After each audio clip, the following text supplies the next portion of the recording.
Dulu saya bekerja di perusahaan garment, namanya PT Pan Brothers Tex.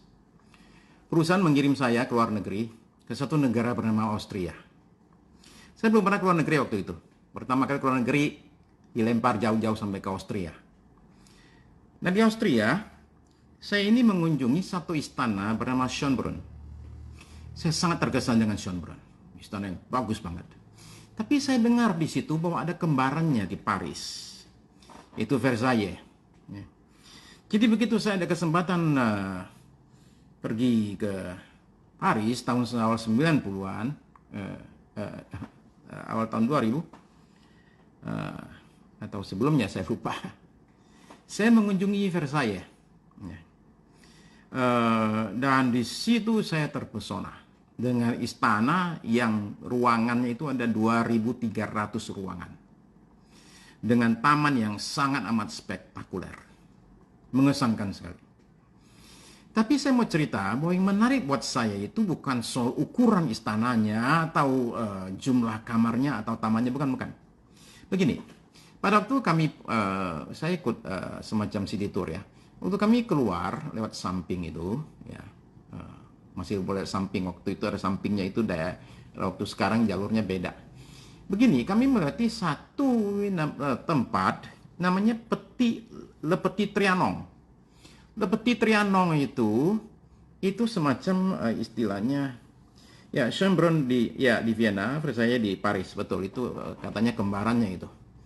Nah, waktu di Versailles itu, waktu saya masuk ke waktu kita lagi lihat samping itu saya ada satu tempat tempatnya jelek gitu loh, gubuk, rumah petani. Jadi kami berhenti dan masuk ke situ dan lihat rumah petani itu yang betul-betul rumah petani. Nah, adalah menarik untuk kita mencoba mencari tahu kenapa bisa ada rumah petani, gubuk petani di istana yang demikian mewah. Nah, lalu kemudian guide-nya bercerita lah apa yang terjadi. Perkawinan pertama di Versailles itu antara Raja Louis ke-16 kalau saya nggak salah ingat ya. Kalau nggak salah ingat, Louis ke-16 dengan Marie Antoinette. Nah, jadi itu kemewahannya itu adalah luar biasa di istana itu pada waktu itu lah pesta itu kalau saya nggak salah seminggu sekali ya. Memang saya bilang kalau nggak salah karena waktu saya nggak ikut pesta di situ ya, karena terlalu lama yang lalu ya, 200 tahun yang lalu saya belum lahir. Nah, jadi mewah itu ternyata membuat si ratu ini tidak tahan. Akhirnya dia minta supaya dibangunlah satu rumah petani dari kampungnya di Austria sana. Ya. Nah, jadi dibangunlah gubuk petani tersebut. Jadi si ratu itu katanya seringkali pergi ke sana, justru dia lari ke gubuk tersebut untuk menenangkan jiwanya. Ya. Makin lama makin sering di situ. Ya. Sebelum akhirnya meninggal dengan sangat amat tragis ya, dipotong lehernya di Revolusi Prancis. Begini saudara sekalian, kemewahan itu bisa bikin orang capek loh. Saya tahu kedengarannya agak aneh ya. Kok orang bisa capek dengan kemewahannya? Ya. Saudara tahu hotel-hotel paling mahal sekarang itu banyak sekarang nggak ada TV. Okay. Koran nggak ada. Ya. Atap kalau bisa pakai rumbia. Ya. Pintunya dari kayu tua. Ya. Itu yang mahal-mahal. Seorang pengusaha mebel di Bali cerita ke saya waktu saya diundang ke sana untuk pelayanan. Betapa susahnya katanya sekarang mencari kayu rusak untuk dibuat mebel mahal. Mebel mahal itu dibuat dari kayu rusak. Kemewahan itu tidak pernah bisa memberikan kepuasan. Dia itu ibarat air garam yang makin diminum itu makin haus. Dan makin lama dia ibarat narkoba. Maksud saya, dia harus makin lama itu makin naik tingkat. Karena sebentar saja yang lama tidak bisa lagi memuaskan. Jadi mesti naik tingkatnya. Akhirnya pada satu titik, pada puncaknya itu tidak ada lagi kemewahan yang bisa memuaskan. Pada titik itu orang kembali kepada kesederhanaan. Nah, karena kesederhanaan itu memberikan, menurut saya, ketenangan batin. Tapi pada zaman medsos ini, semua orang tuh berlomba menunjukkan kemewahan. Ya. Sementara dalam hati orang haus akan kesederhanaan. Saya suka nonton satu video di YouTube oleh satu orang nona di daerah Yunan, Tianxi Xiaoke kalau nggak salah, namanya kalau nggak salah, Tianxi Xiaoke. Nah dia itu kerjanya itu adalah menunjukkan dia masak di rumah. Jadi dia pergi ambil metik tanaman gitu ya, dia motong ayam, kemudian dia ke hutan atau apa ke kebun kayak gitu, kemudian dia masak. Dan saudara tahu itu followernya itu sampai sekian juta, kalau nggak salah sampai 10 juta orang. Ya. Di Instagram dia punya follower 100.000 lebih, 165.000. Sementara saya lihat Rich Kids of Instagram. Rich Kids of Instagram ini, Instagram itu isinya tahu sendiri, Rich Kids. Isinya itu adalah semua kemewahan diumbar. Ya. Nah itu bikin capek. Follower 60.000 sekian orang, yang sederhana lebih banyak followernya. Saya ingin sharing beberapa hal tentang kesederhanaan. Sederhana itu bukan kikir, tapi hemat. Ya. Kikir itu mencerminkan kekerdilan jiwa dan kurangnya iman seseorang. Kikir adalah roh kemiskinan. Orang bisa punya banyak sekali, tapi kikir. Jadi orang demikian sekalipun kaya, sebenarnya miskin sekali. Nah, hemat itu artinya sesuai dengan kebutuhan. Tidak melebihi kebutuhan alias mubazir ya. Oke. Kalau memang butuh mercy, ya belilah mercy. Kalau butuhnya kijang, ya tidak usah beli mercy. Ya, ya betul itu Bu. Ya. Satunya lagi Bu, bukan yang li ceci ini ya, bukan ya. Satunya lagi ada yang lebih sederhana. Li ceci ini masih ada dandan-dandannya. Oke. Nona yang satu ini si Xiaoke ini sangat amat simpel, lebih simpel daripada si li ceci ini ya. Nah, saudara sekalian, begini, saya menyadari bahwa beberapa orang, terutama pengusaha, itu membutuhkan penampilan tingkat tertentu di lingkungan tertentu. Mereka perlu naik Mercy, ya, mereka perlu naik kendaraan yang levelnya mencerminkan kedudukan mereka. Mereka memang akan mesti ke situ, ya. Lakukan itu, oke. Jangan kerja di bengkel pakai jas, kalau istilah saya, ya, oke. Ya, jas ada tempatnya maksud saya. Jadi kemewahan itu ada pada tempatnya saudara sekalian. Tapi saya meyakini bahwa sederhana itu adalah sesuatu yang akan memberikan ketenangan kepada jiwa seseorang. Oke. Ya, Tianxi Xiaoke itu, ya. Nah, sederhana itu bukan jelek loh saudara sekalian. Jangan dikira sederhana pasti jelek. Ya. Saya nggak bilang bahwa kita mesti hidup dalam keadaan jelek dan parah ya. Menurut saya kesederhanaan justru bisa saja bagus. Ya, yang kata orang minimalis itu loh, itu justru lebih susah loh, ya, untuk dibangun. Katanya bangunan minimalis lebih susah dibangun daripada yang banyak pernak-perniknya ya. Nah, jadi sederhana itu bukan jelek, oke? Sederhana bisa justru bagus ya, bukan main. Sederhana itu bukan murahan, sekalipun mungkin bisa saja murah, ya. Sederhana malah bisa mahal dan bisa dijual mahal. Ya. Saya pernah ke satu pulau sekian tahun lalu. Kalau nggak salah 20 tahun lalu ya.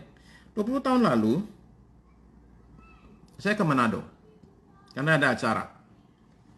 Kemudian kami rombongan pergi ke satu pulau. Dekat Manado sana. Di sana ada satu hotel punya orang Itali. Ini 20 tahun lalu. Kami makan nasi goreng di restoran hotel tersebut. Nasi goreng paling mahal saya pernah makan.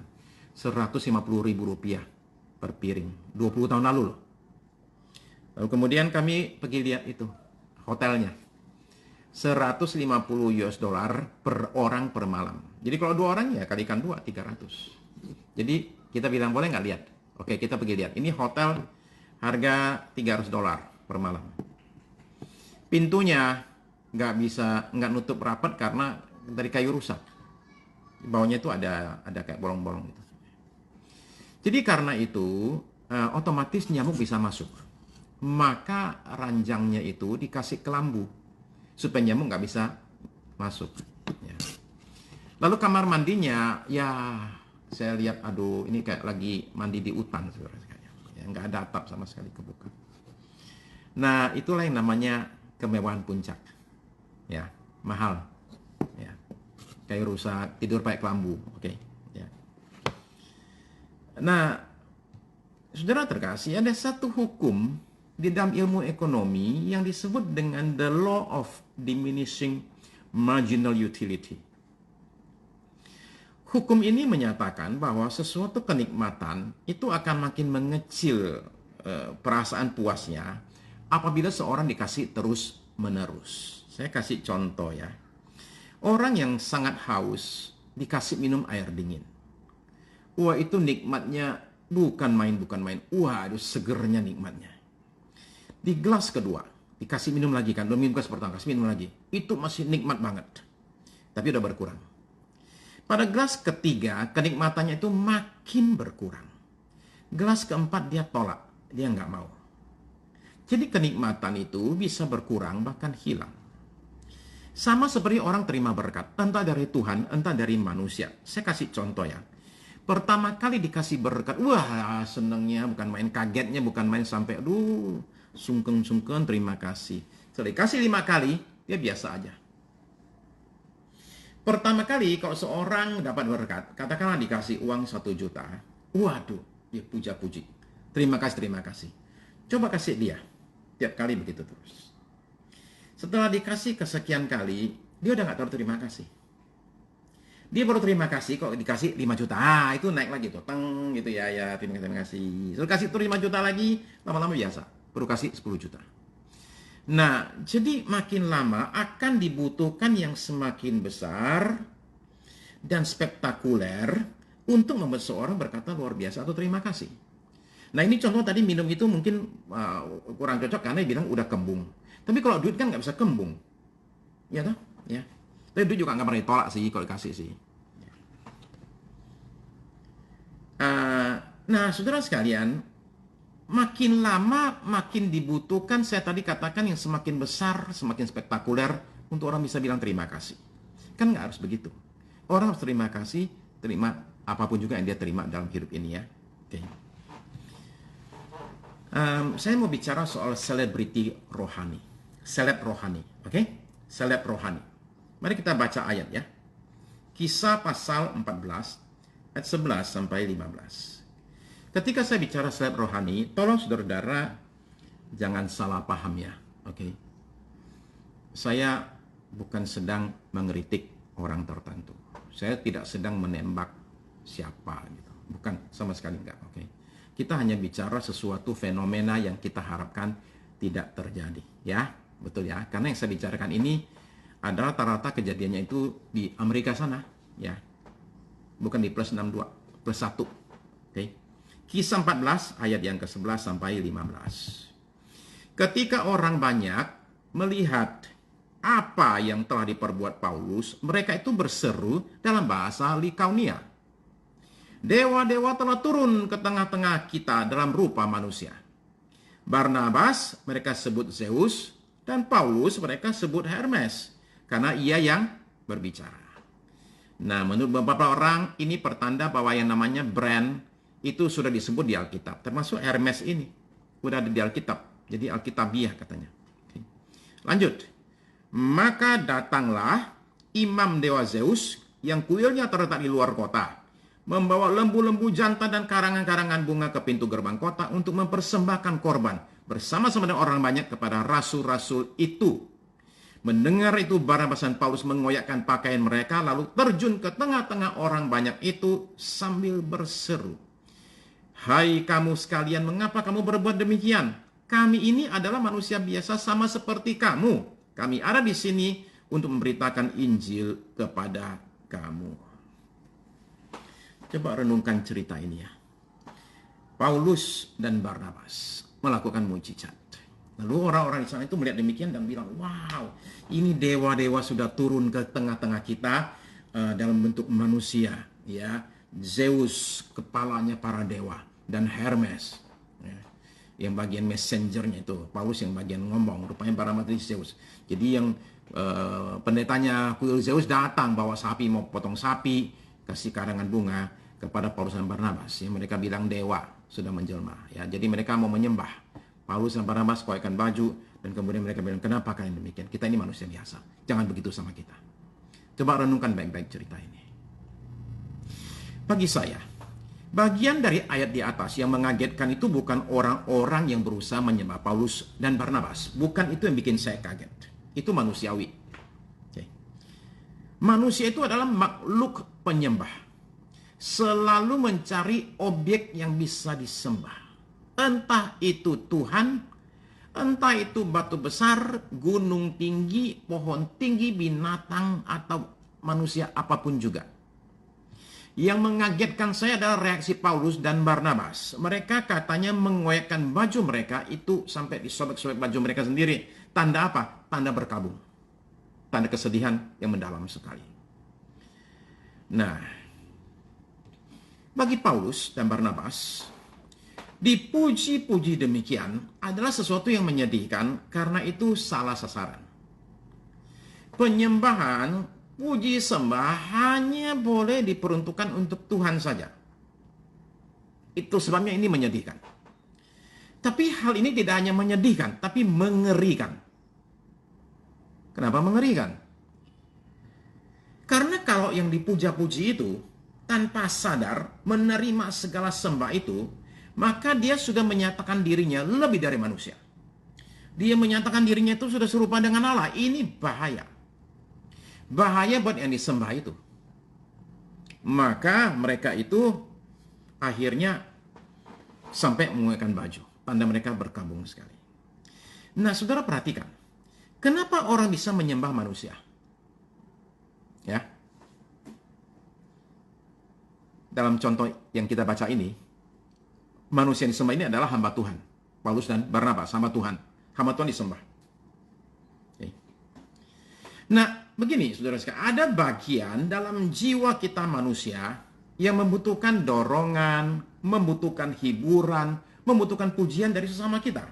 Ada bagian itu yang kita butuh sekali dari sesama kita. Itu sebabnya firman Tuhan berkata demikian. Kejadian pasal 2, ayat 18. Tuhan Allah berfirman, tidak baik kalau manusia itu seorang diri saja. Kita perlu satu dengan yang lain menguatkan untuk mendorong kita, juga menyatakan pujian kepada kita. Hal ini normal. Oke? Dari kecil kita begitu kok. Dari kecil sudah pinter ini kok. Cari pujian kok. Ya. Nah, dan Alkitab mengakui kebutuhan itu. Maka kita diminta saling menghibur, saling menguatkan satu dengan yang lain. Oke? Tapi adalah bahaya besar kalau seorang hamba Tuhan, ataupun yang bukan hamba Tuhan lah, seorang politisi, seorang pemimpin, ya, menjadi terobsesi, entah sadar atau tidak, dengan hal-hal demikian. Pujian, penyanjungan. Ya. Apalagi kalau orang tersebut, katakanlah si hamba Tuhan tadi itu, masih bergumul dengan berbagai pergumulan dalam jiwanya. Mungkin dia pernah tertolak. Mungkin dia punya rasa tidak aman. Mungkin dia di rumah sering berantem. Maka kemudian mimbar atau panggung menjadi tempat di mana dia menemukan rasa berharganya.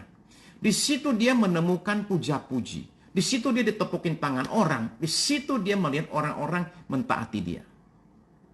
Sementara di rumah, orang di rumah ngomel terus sama dia.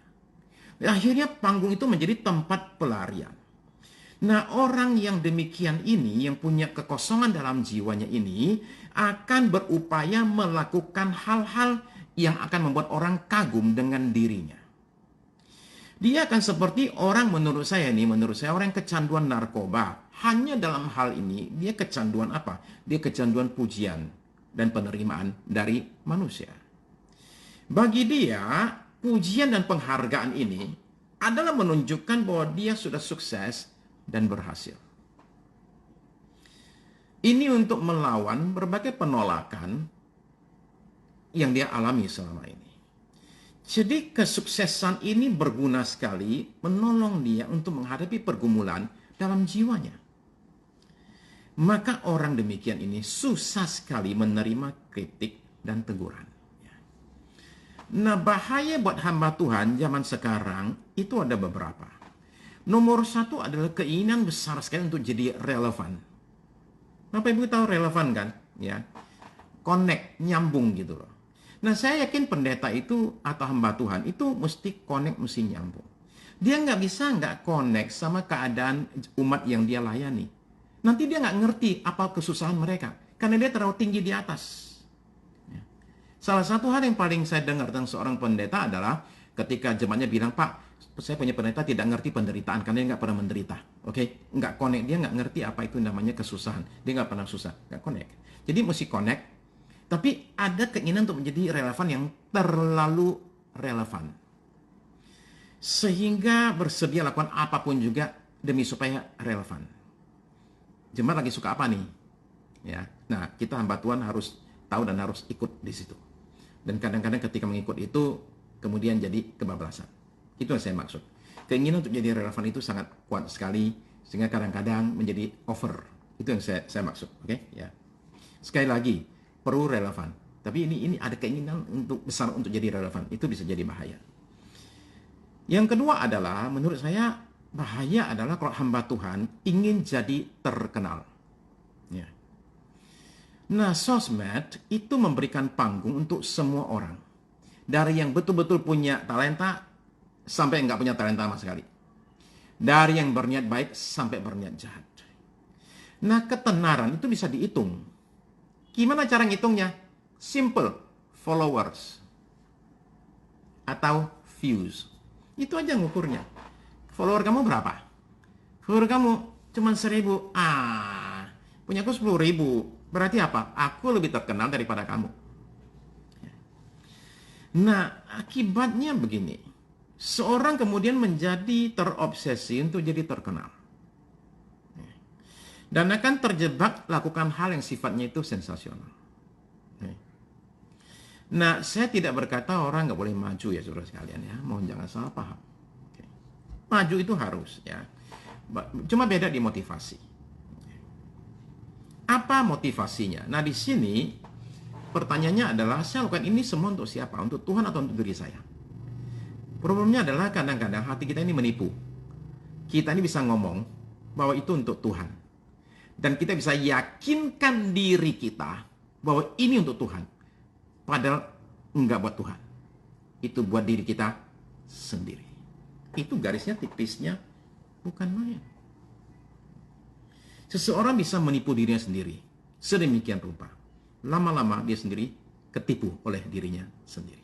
Dia percaya kepada kebohongan yang dia nyatakan kepada dirinya terus-menerus. Nah, di sisi lain, ada orang yang gampang terpesona dengan manusia.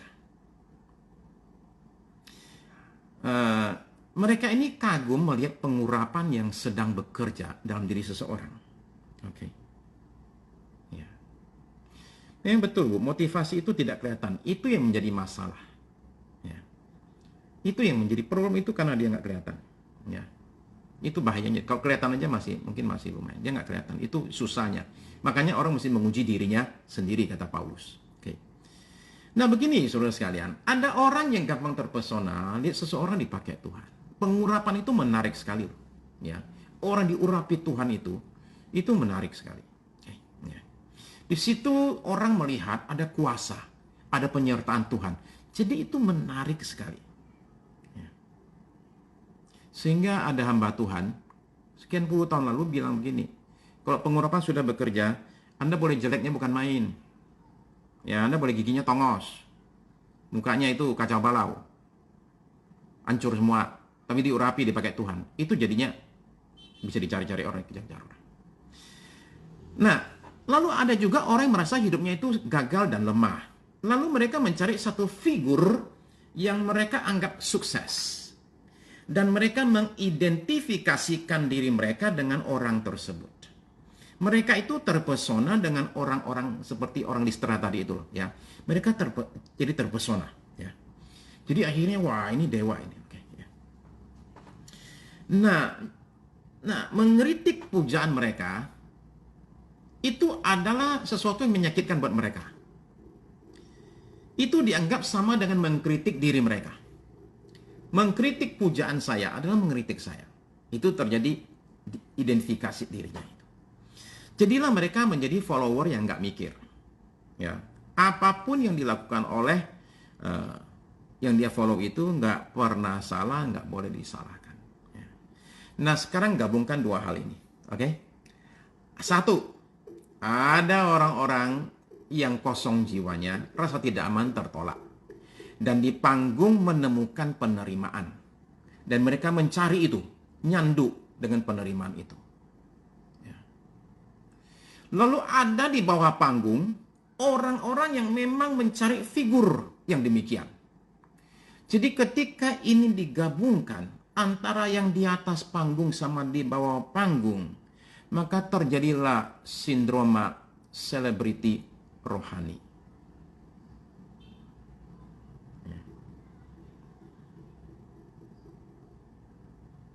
Iya, Pak. Selebriti rohani, pelayan-pelayan Kristus yang di mana-mana itu dipuja-puja, dielu-elukan, yang dicari-cari orang. Ya. Dan akhirnya hanya bisa didekati oleh orang-orang tertentu dengan akses khusus. Aduh Frankie, you punya telinga hebat banget. Barusan mi tek-tek lewat. Oke, ya. Tapi saya pura-pura nggak dengar. Sekalipun dia mungkin lagi nunggu saya. Ya, biarin. Kita lagi siaran soalnya. Jadi saya ini dicari oleh tukang bakmi tek-tek dan sate Madura, ya, lewat depan rumah. Jadi saudara sekalian, seorang hamba Tuhan itu perlu berhati-hati untuk menjaga dirinya, ya. Selebriti rohani ini sebenarnya munculnya di Amerika. Maka saya bilang tadi di plus 62 itu nggak ada. Frankie belum makan seminggu, udah jadi kayak apa dia kurusnya? Oke, saya bisa bayangkan kurusnya seperti apa. Oke. Selebriti rohani itu mulainya dari Amerika Serikat, oke? Ya, mulai dari sana tuh. Ya. Ada orang bilang begini, coba dengerin ya, ini kutipannya. Injil datang ke Yunani dan orang Yunani mengubahkannya menjadi filsafat. Injil datang ke Roma dan orang Romawi mengubahkannya menjadi sistem. Injil datang ke Eropa dan orang Eropa mengubahkannya menjadi budaya. Injil datang ke Amerika dan orang Amerika mengubahkannya menjadi bisnis. Perlu diulang nggak nih? Injil datang ke Yunani dan orang Yunani mengubahkannya menjadi filsafat. Filsafat Yunani. Injil datang ke Roma dan orang Romawi mengubahkannya menjadi sistem. Injil datang ke Eropa dan orang Eropa mengubahkannya menjadi budaya. Injil datang ke Amerika dan orang Amerika mengubahkannya menjadi bisnis. Saya bisa ganti kata bisnis lah dengan kata entertainment. Ke gereja menjadi hiburan, bukan penghiburan ya. Saya bedakan antara orang cari hiburan dengan orang cari penghiburan. Hiburan tuh beda loh dengan penghiburan ya. Oke. Hiburan tuh bisa dapat di mana-mana, di bioskop lah, ya toh, non TV lah, orang ke night club, semua itu ada hiburan. Penghiburan datang hanya daripada Tuhan saja. Ya itu bedanya. Oke. Orang Indo kiblatnya ke Amerika kayaknya. Begini loh. Oke. Kata suhu saya, David Paulson. Ya. Bila orang-orang itu mengatakan mestinya orang-orang itu mesti menghilangkan Amerika dari Injil. Injil kita terlalu banyak Amerikanya. There's too much America in the gospel. Ya. Ini dari sana lah. Okay. Jadi saudara-saudara lihatlah pendeta di Amerika itu, ya, yang pesan pribadinya itu sudah tiga loh ya, sudah tiga pesawat pribadi, masih minta satu lagi. Ya. Minta jemaat tolong dong, bantu dong. Ya. Saya punya pesawat pribadi udah tua-tua, 3 sih, tapi udah tua-tua. Udah nggak enak. Kayaknya suka bunyi keletak-keletak kalau lagi di atas sana. Kelutuk-kelutuk itu kan serem. Ya toh. Jadi dia minta, tolonglah, bantulah ya. Kita mau beli pesawat jet yang baru, harga kira-kira 60 juta dolar ya. Oke. Nah, begitu diributkan di media, itu pendeta bilang gini, saya kan cuma minta bantu doa. Kenapa sih jadi ribut? Emang minta bantu doa nggak boleh?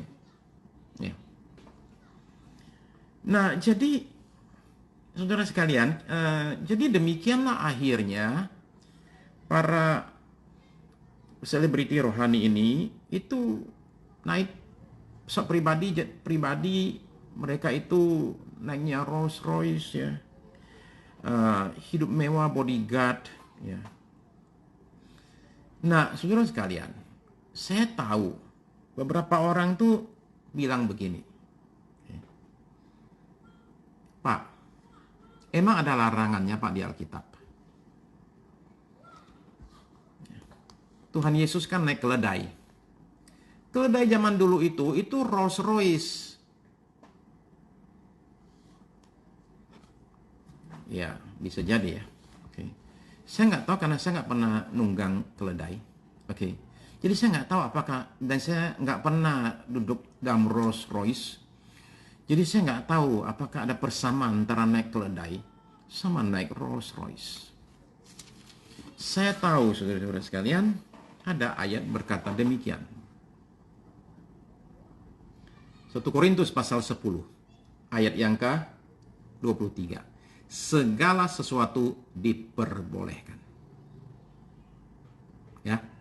1 Korintus 10, ayat yang ke-23. Segala sesuatu diperbolehkan. Dan Paulus bilang, benar. Itu benar. Segala sesuatu itu diperbolehkan. Tapi bukan segala sesuatu berguna. Terus dia ulang lagi.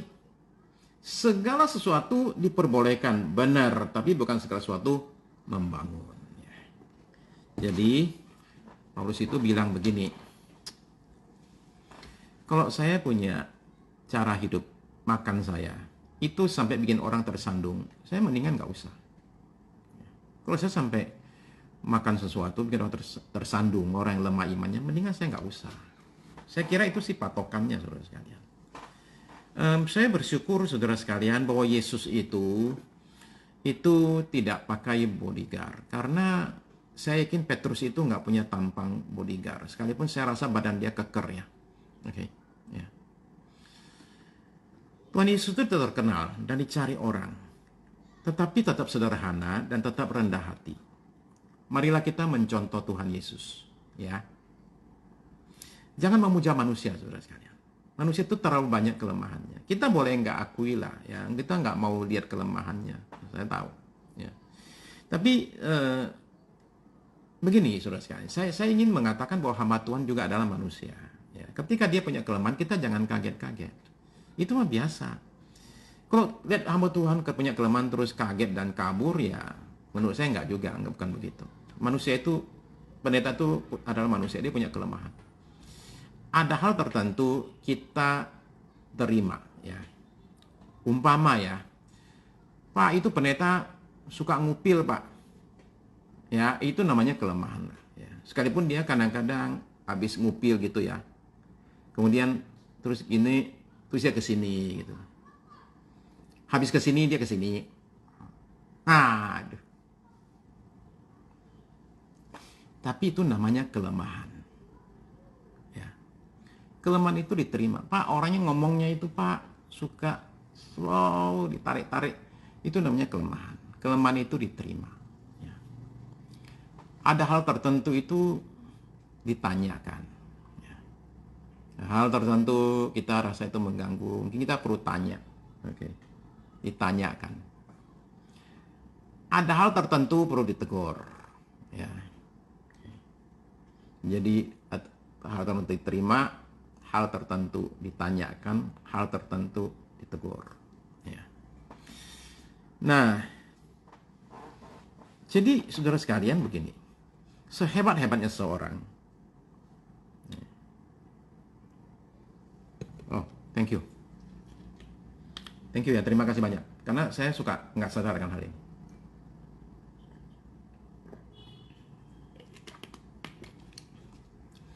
Mungkin saya tadi terlalu banyak makan micin. Selalu micin. Saudara sekalian, daftar selebriti rohani yang jatuh itu sudah panjang sekali ya. Okay. Bagal itu adalah campuran perkawinan antara kuda sama keledai. kuda dipaksa kawin nama keledai. Lahir namanya Bagal. Ya. Setengah kuda, setengah keledai. Nah, saudara sekalian, saya bicara soal bagaimana kita hidup sederhana. Oke? Ya. Mari kita lihat langkah-langkahnya ya, karena saya masih ada waktu beberapa menit. Saya rasa kita semua ini perlu belajar untuk tidak terlalu bergantung kepada yang namanya kekayaan ya. Orang Kristen itu bukan nggak boleh kaya loh saudara sekalian. Bukan tidak boleh terima menikmati berkat Tuhan loh ya. Tokoh-tokoh Alkitab itu banyak sekali yang kaya raya loh ya. Abraham itu kaya sekali. Ya. Ishak itu sangat amat kaya anaknya. Ya. Nah, jadi ini peringatan daripada 1 Timotius pasal 6 ayat 17. 1 Timotius 6 ayat 17. 1 Timotius 6 ayat 17.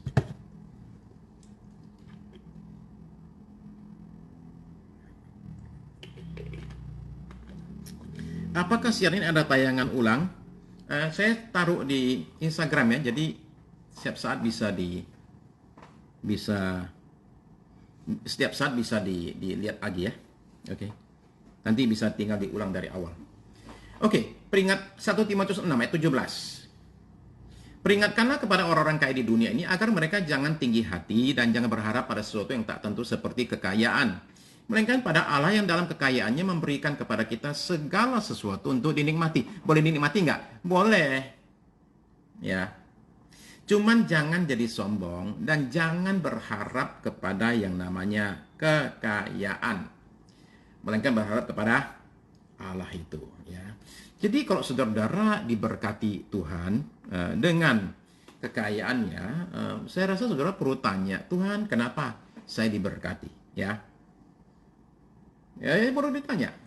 Sebab ayat 18 lanjutan dari tadi 1 Timotius 6 ayat 17 tadi, lanjut 18. Peringatkanlah agar mereka, orang kaya ya, itu berbuat baik, menjadi kaya dalam kebajikan. Jadi jangan cuma kaya duitnya tok, tapi kaya dalam berbuat baik.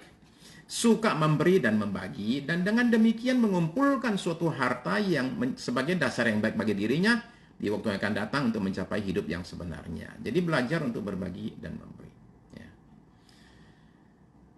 Nah, kalau saudara sudah memberikan sesuai dengan bagian saudara, bahkan melebihi bagian saudara, tidak ada orang yang bisa protes. Kalau saudara menikmati berkat Tuhan, betul nggak? Ya toh, kan begitu. Ya. Jadi satu, jangan bergantung kepada kekayaan. Nomor dua, damai sejahtera dan ketentraman itu lebih penting daripada semua kemewahan dunia. Ya. Saya jelaskan begini, Amsal 17 ayat 1. Amsal 17 ayat 1. Lebih baik sekerat roti yang kering disertai dengan ketentraman daripada makanan daging serumah disertai dengan perbantahan. Jadi si penulis Amsal membuat perumpamaan yang terlalu jauh banget. Sekerat loh ya, bukan satu bongkah loh ya, bukan satu kerat, satu potong kecil roti, udah gitu bukan roti fresh from oven, ini roti kering udah berhari-hari. Mendingan kita ini punya satu potong kecil roti kering itu disertai dengan ketentraman, nggak banyak ribut, damai, daripada makanan daging serumah disertai dengan perbantahan. Untuk apa daging serumah? Ini bukan daging, bukan cuma satu potong, bukan cuma satu piring loh. Ini daging satu rumah dan bukan daging lokal. Ini adalah daging Wagyu, oke? Daging Wagyu, Kobe itu loh saudara sekalian, ya, Matsusaka itu loh. Jadi ini daging Wagyu Kobe satu rumah, tapi ribut terus di rumah. Untuk apa? Kata Amsal, you pilih aja. Kalau disuruh pilih, mendingan pilih sekerat roti kering, tapi rumah tangga damai aman. Nah, saya tahu saudara-saudara mulai bisik-bisik tuh. Saya tahu bisik-bisiknya apa. Pak, kita pengennya itu daging serumah disertai dengan ketentraman.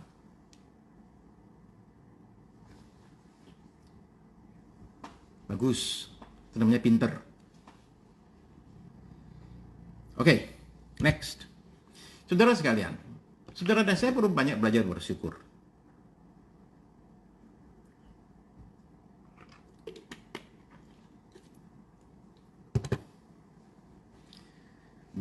sudah ada Wagyu ya Pak? Sudah ada. Wagyu itu sudah lama sekali. Wagyu itu sudah ada pada zaman Adam dan Hawa. Ya. Karena Adam ketika melihat istrinya, dia bilang gini, Wagyu, Wagyu. Inilah tulang dari tulangku, ya, daging dari dagingku. Wagyu. Sudah ada. Saudara sekalian, bersyukurlah buat apa yang ada ya. Banyak atau dikit. Sesuai apa enggak dengan keinginan kita. Ya. 1 Timotius 6 ayat 8. 1 Timotius 6 ayat yang ke-8. Asal ada makanan dan pakaian, cukuplah. Asal ada makanan dan pakaian, cukuplah. Oke, jadi itu hitungannya ya. Asal ada makanan, asal ada pakaian, sudah cukup. Ya.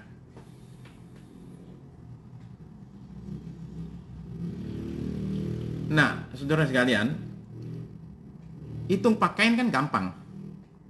Pakaian perlunya berapa sih? Ya. Bukan, jangan begitu Bu. Wagyu itu bukan istri. Tapi kalau mau hargai istri seperti harga daging Wagyu, boleh aja hargai mahal. Maksud saya, bikin kaget. Wagyu. Wagyu. Inilah tulang dari tulangku. Jangan sampai Hawa diganti namanya ya, diganti jadi Wagyu. Oke. Tuhan menciptakan Adam dan Wagyu. Salah lagi itu ya. Nah, saudara sekalian, mari kita belajar bersyukur untuk pada beberapa level ya. Oke. Oh ya, oke. Daripada Wagyu mendingan Mbak Yu. Mbak Yu. Mbak Yu, tulang dari tulangku. Kita bersyukur buat beberapa level, oke? Ada orang bersyukur buat hal-hal yang dangkal-dangkal. Ya. Contoh tuh apa? Yang dangkal-dangkal. Oke, dapat hadiah mobil baru. Ya. Suami yang semula ngaco-ngaco, ya. Tiba-tiba jadi baik gitu ya. Ya.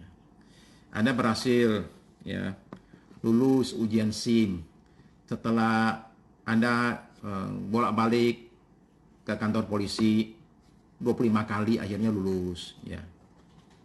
Karena mau cara benar lurus gitu. Nah, kalau demikian itu mengucap syukur itu gampang, semua orang juga bersyukur. Maka kita sebut itu bersyukur untuk yang paling dangkal, oke? Bersyukur paling dangkal. Lalu ada rasa syukur yang sifatnya itu simple. Ya. Simple tuh kayak apa sih? Anda bersyukur di atas kepala ada atap yang masih melindungi ya. Tentu beda dengan atapnya parkiran bandara Terminal 3 ya. Oke. Beda. Baru aja hilang. Bersyukur bisa makan Indomie. Oh. Terima kasih Tuhan Yesus. Saudara bersyukur ada makanan ya, sekalipun Indomie. Saudara bersyukur untuk hal seperti itu ya. Itu hal biasa yang kita terima sehari-hari. Ya, kita mesti bersyukur buat hal demikian, oke? Lalu kita bersyukur pada level lebih dalam. Kita bersyukur buat kita masih bisa hidup, ya. Kita bersyukur, saudara sekalian, ya, kita bernafas. Kita bersyukur untuk yang kita alami sehari-hari, naik turun dan sebagainya. Ini ya hidup demikian lah ya. Okay. Rasa syukur yang tidak tergantung kepada situasi. Banyak bersyukur. Oke, poin saya yang terakhir. Saya mesti cepat. Waktunya habis. Saudara mesti belajar membedakan antara keinginan sama kebutuhan. Dua hal ini beda sekali loh. Cuma beberapa orang nggak ngerti. Filipi 1 ayat yang ke-19.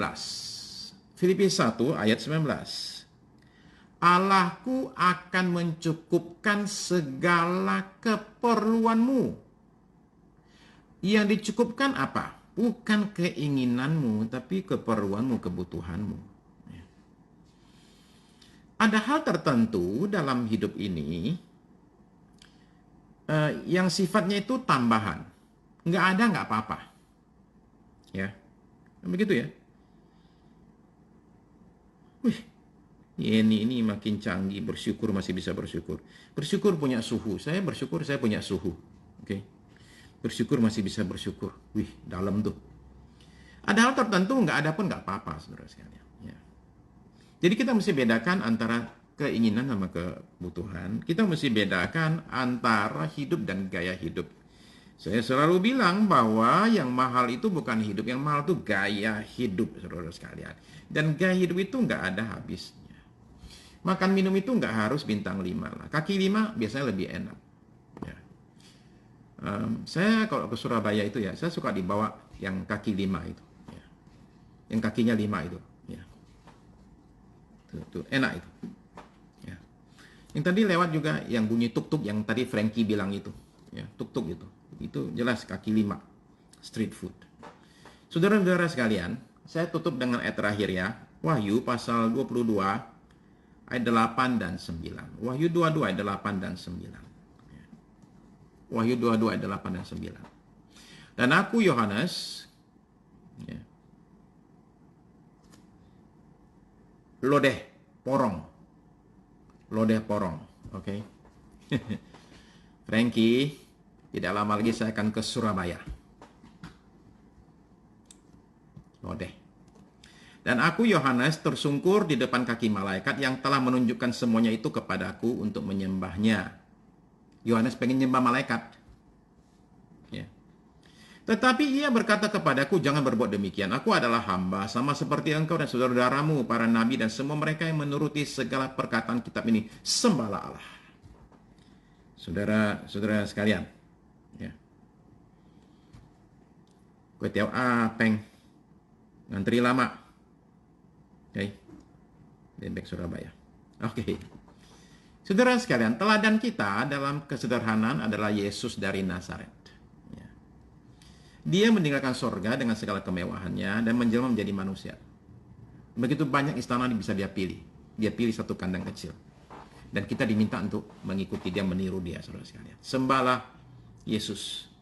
Mari kita meniru dia, mari kita meneladani juru selamat kita dan Tuhan kita ya. Dalam segala kesederhanaannya. Ya. Oke, mari kita berdoa sebelum kita bicara tentang lodeh porong lebih jauh, ya, karena godaan itu cukup besar buat saya. Ya. Lodeh porong, ya, bejo untung, favorit saya. Oh ya betul, ya sip, Filipi 4 ayat 19, ya betul. Oke. Yep. Baik, saudara sekalian, mari kita tutup dalam doa ya.